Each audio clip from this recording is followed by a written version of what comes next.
welcome to round 2 of the Parenting Roundabout podcast for the week of March 13th.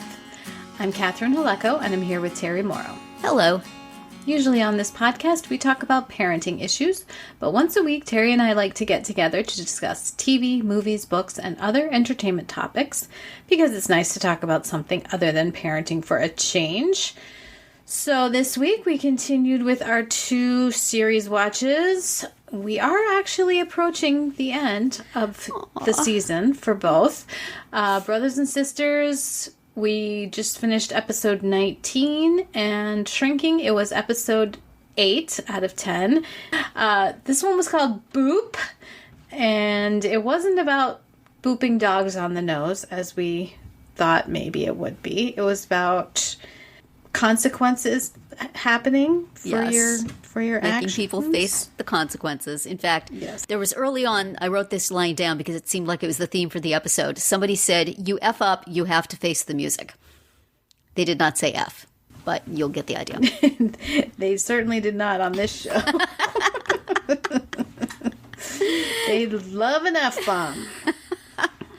So last week was the apology tour, and this week is the, okay, we got to tell Alice that we slept together, and that didn't go well. And Paul has to try to reconnect with his daughter, and that's not going well. Though, hey, Meg's husband. Nice to see you. And grandson. Grandson is very cute. He's cute, and he's, like, happy to talk to his grandpa. Yeah, he hasn't gotten the memo from his mom yet that you must shut him down, though the husband certainly did. Right. And Jimmy's patient, Grace, right? Mm-hmm. Has to make her husband face the consequences of being a jackass. Yes. Not the word they would use to describe him there, but you get the idea.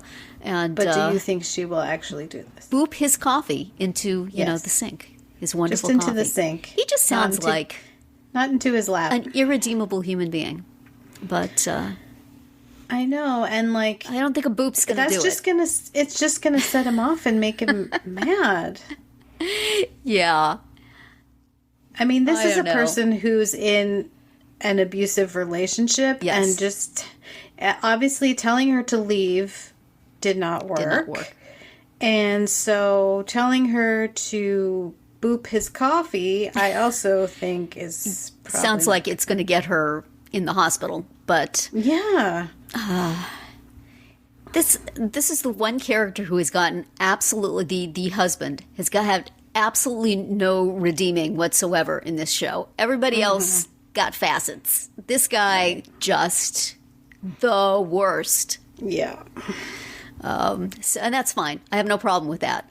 I think we should just continue dumping on him. Right. And, Alice goes, well, first they think she went drinking with her friend, and then they find out she went to the dorm room of some guy from USC she met on the beach. Right. And then she has to face the music by being grounded. How is he going to ground her? Is he around sufficiently to ground her? Is he paying attention sufficiently to ground her? Could she not just get out of there anytime she wants? Right. Which is basically what she did. I mean, she just took the car and left because... She didn't ask permission, and he granted it. Right. Yeah, so we'll see. I mean, I guess having tickets to a concert and being told you can't go is... I guess. But again, I say... Summer's not going to come in her car and pick her up surreptitiously while Jimmy's, wallowing in some angst. Yes. I don't know. It seems problematical to me. I'm fortunate I never had a kid who needed to be grounded because that's one of the things like when... all right, we're going to talk about lazy parenting later this week and how... Natural consequences are not necessarily lazy because they take a lot of work. Grounding your kid takes a fair amount of work for you, too. Mm-hmm. But, Brian told Jimmy that he doesn't, completely understandably, that despite their previous agreement, he does not want him officiating at his wedding with Charlie. And then he has to face the music of being denied beer. Right. That bottle of beer just swiped right away from him. Everything did not go Brian's way. He did his not. Beer taken away. He did. One of the few times. Mm-hmm. But But also, Jimmy had to face the consequence of Yes. how he behaved at the engagement party, and that consequence was you are not officiating at the wedding. That's right. Because Yep. Brian very reasonably realized that you cannot handle it. Nope. And Charlie is just bemused through all of this, which I enjoy him. Yes. Yes. He's like the chillest dude. He's. But speaking of plus ones, no Derek this Derek. episode. I The know. one major flaw. I know you said that you really liked this episode, but that was the I liked this drawback. episode so much that when I finished watching it, I said that was fun. I'm going to watch that again, and I did immediately. Which is one of the wonderful things about streaming, that you can do that. Yes. But it was one of those sitcom, I guess kind of a sitcom trope, but always fun to me, is when your cast divides up into two parts and goes off and does different things. Yes. You get to see different combinations of people together. Right. Very fun. So We had Sean and Gabby and Liz going to an art gallery opening together. right. which is- And the birth of what I hope will continue on as Liz and Sean opening a catering company together. Yes. Possibly called White Guilt Catering. White Guilt Catering. So good. All my friends would just love to say, I have this black veteran I discovered. He's great. Right. She is not wrong about that. Nope. And so that, I think, would be a delightful turn for these characters. Gives Liz something to do when her husband retires and Right? gets Sean out of Jimmy's pool house, possibly. But if not, still, he's doing something, making some money. Get a job. Yeah, has a job. And then, hilariously, when it's revealed that Alice has snuck out, Jimmy calls on, I guess, was Brian already there? Yeah, Brian was already there, and that's how Jimmy found out that his car was gone. Alice does not have a license, but she knows how to drive. And so they call Paul, and he joins them to go look for her. Right. So then the three musketeers are Paul, Jimmy, and Brian. And first they go, because Alice has told Paul that Summer is having a party and where it is, and then also that she met this USC guy on the beach. So first they go to the where the party is, have a little run-in with the peacock, and then shake Summer down to find out where Alice is. Paul, Which is not very difficult. no, Summer says that she just didn't show up, and Paul goes, she's lying, and Jimmy says, yes, I've met Summer before. Right. That actress does very well with playing that exact character. You know who she is. No explanation needed.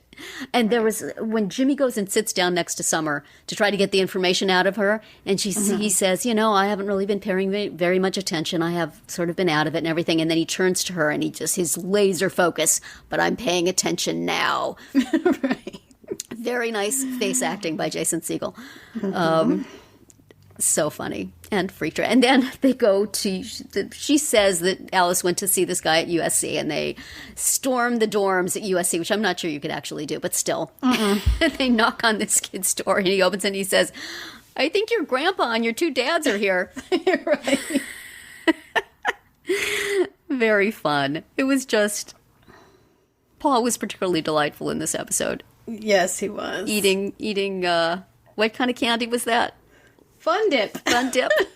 I think we had something different when I was a kid, but I know what that is. And it was very funny. And then we find out that this is how Alice is paying him for their sessions. Right. Candy. She gets some candy.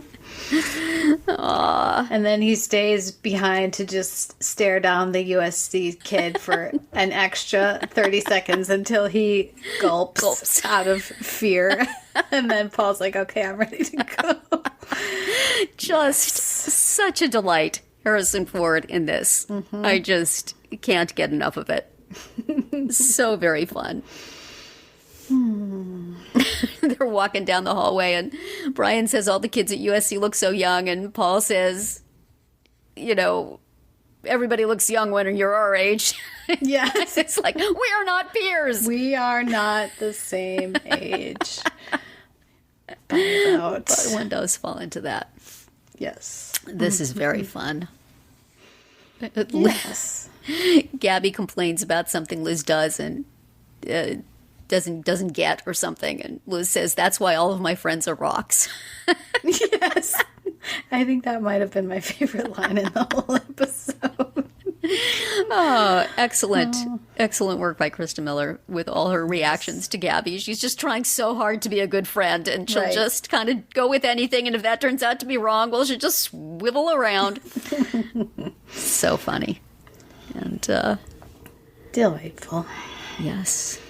This was a fun episode. Yes. So, are you ready to move on to the less fun? Yes, well, no, can we stay here with this fun episode for the rest of the rest of our episode? Because, oh my gosh, this Brothers and Sisters was excruciating in so many different ways. Yeah. The whole Joneses thing was awful. They meet this family that I don't think we've seen them before. No. But Susan course not. Sullivan is the mom, and Jenna Elfman is one of the daughters. So a little Dharma and Greg call back, but And wasn't that Kevin James? may have been, briefly? yeah.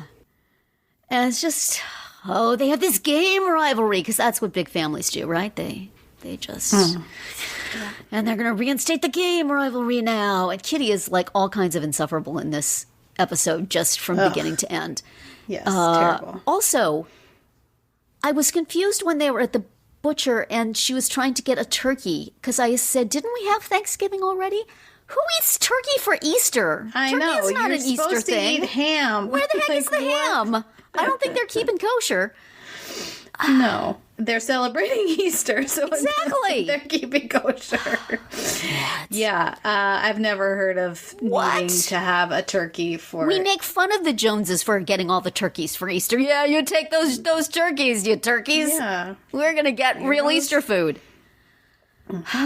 That just started the whole thing on a what note. Right. That should have been one of the trivia questions. What do we eat for Easter? And the Walkers would have said duck, apparently, and that would have lost it. But just awful. The whole thing just embarrassing and stupid. And Kitty setting Kevin up with Robert's brother without telling him that it's Robert's brother, so that then Kevin makes an ass of itself, which honestly is sort of his MO, but still. Right. And, Robert's brother is very upset. And then, of course, Robert is upset. And it's just, what are you doing? Yeah. What are you doing? This is the as way she's Kevin going to get pointed Kevin to out- approve of her, is by setting him up with his Right. brother. What could possibly go wrong? Yeah. I mean, we knew he would be obnoxious anyway, but, he's like, I'm trying to, distance myself from my Republican sister in front of. Yes. So They would have had a completely different conversation had he known who it was, although if he had Right. known who it was, he wouldn't have gone, because apparently he already told Kitty, do not do this. Everybody has told Kitty, do Everyone not do this. told her do not do this.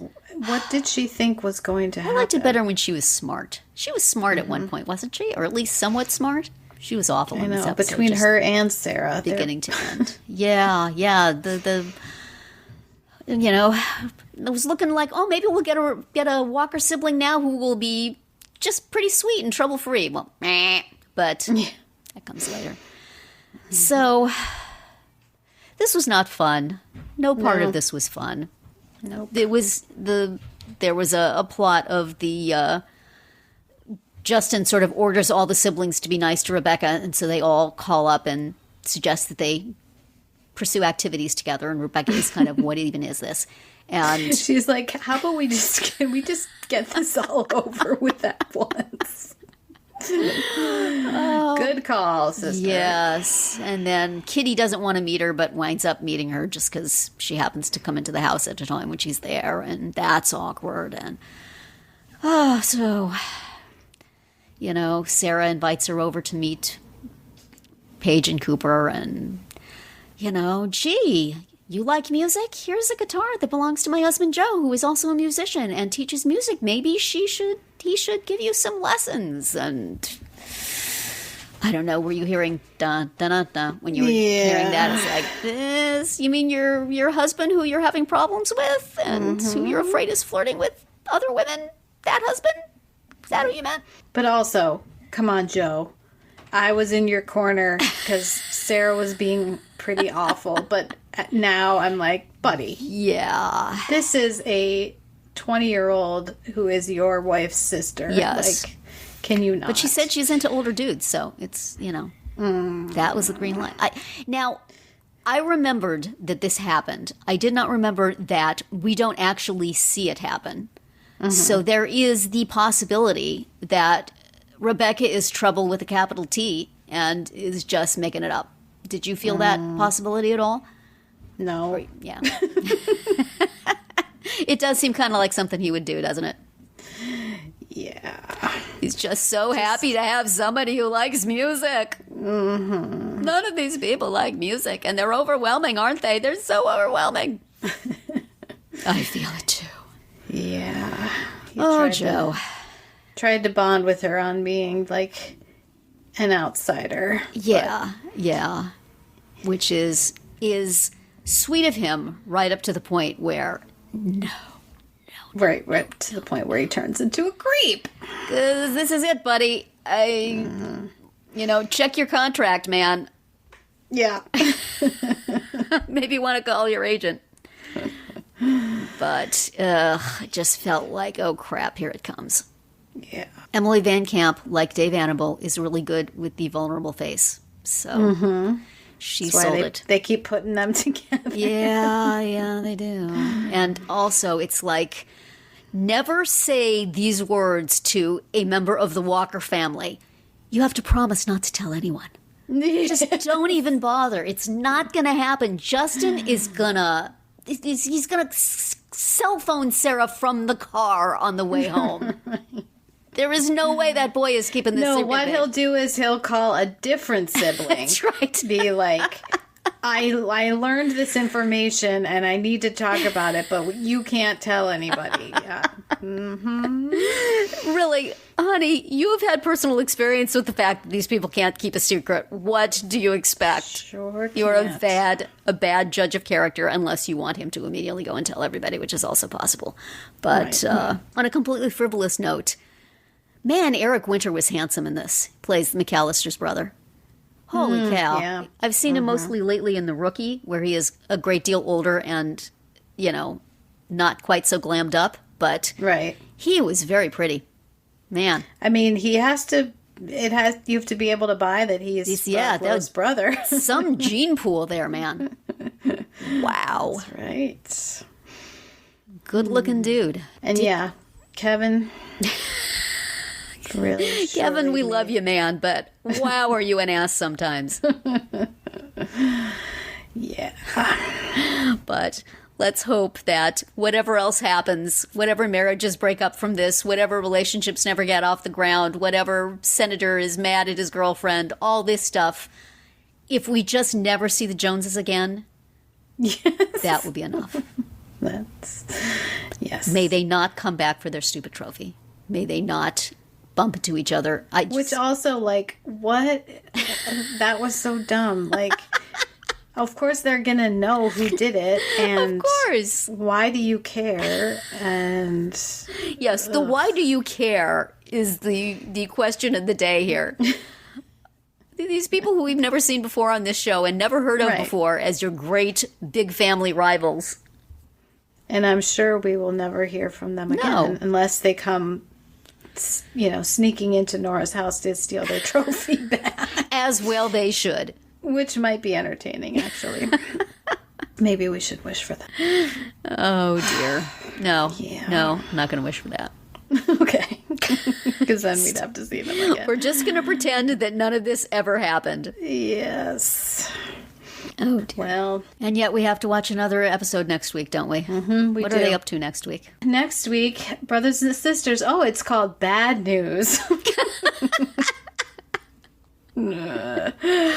Once again, a title that could refer to almost any episode. I believe that will impact. This program. That will be multiple plot lines will be involved in that. Yes, but that's a pretty safe bet. Pretty good umbrella for any story involving the Walkers. Mm-hmm. And then we've got for Shrinking. It's Moving Forward. Oh, so well, that sounds good for the penultimate episode of the season. Yes. But the good news is that when Shrinking's over, we'll just roll right on into Ted Lasso. Yes. So.